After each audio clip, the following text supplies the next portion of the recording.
Good morning.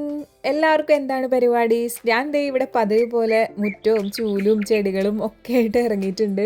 Actually ഞാൻ ഇതൊക്കെ ഇപ്പോഴാണോ ചെയ്തു തുടങ്ങിയത്, അതോ ചെറുതിലേ മുതൽ ഇതൊക്കെ ഇഷ്ടമാണോ എന്ന് ചിന്തിക്കുന്നവരുണ്ടാവും. കുഞ്ഞിലേ മുതലേ നമ്മുടെ വീട്ടിൽ ഗാർഡനും കുഞ്ഞു കുഞ്ഞു ചെടികളും കാര്യങ്ങളൊക്കെ തന്നെ ഉണ്ട്. പക്ഷേ എൻ്റെ ലൈഫിൻ്റെ ഒരു പോയിന്റിലാണ് ഞാനിതൊക്കെ എൻജോയ് ചെയ്യാനായിട്ടുള്ള ഇമ്പോർട്ടൻസ് മനസ്സിലാക്കിയത്. വേറൊന്നല്ല, നഷ്ടപ്പെടുമ്പോഴാണ് ചില കാര്യങ്ങളുടെ വാല്യൂ നമ്മൾ തിരിച്ചറിയാന്ന് പറയില്ലേ. ഇങ്ങനെ മുറ്റത്തേക്കൊക്കെ ഇറങ്ങി ചെടികളൊക്കെ നോക്കി പുല്ലൊക്കെ പറിച്ച് അല്ല കാറ്റൊക്കെ കൊണ്ട് അങ്ങനെ ആ ഒരു ഫ്രീ ആയിട്ട് നടക്കുന്നതിൻ്റെ ആ ഒരു രസം അതൊന്ന് വേറെ തന്നെയാണ്. അതെനിക്ക് കുറേ നാൾ നഷ്ടപ്പെട്ടായിരുന്നു എൻ്റെ ലൈഫിൽ. ഒരു റൂമിൻ്റെ 4 ചുവരുകൾക്കുള്ളിൽ കുറേ നാളുകൾ ഞാൻ കിടന്നു പോയിട്ടുണ്ട്. അപ്പോൾ ആ ഒരു സമയത്തൊക്കെയാണ് ഇതിൻ്റെയൊക്കെ ഒരു ഇമ്പോർട്ടൻസ് എനിക്ക് മനസ്സിലായത്.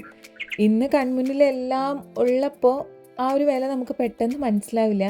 എപ്പോഴെങ്കിലും ഒരു പോയിന്റിൽ ആ ഒരു വില തിരിച്ചറിഞ്ഞാൽ ഇതിനൊക്കെ ഒരു അടിപൊളി ഫീലാണ് കേട്ടോ.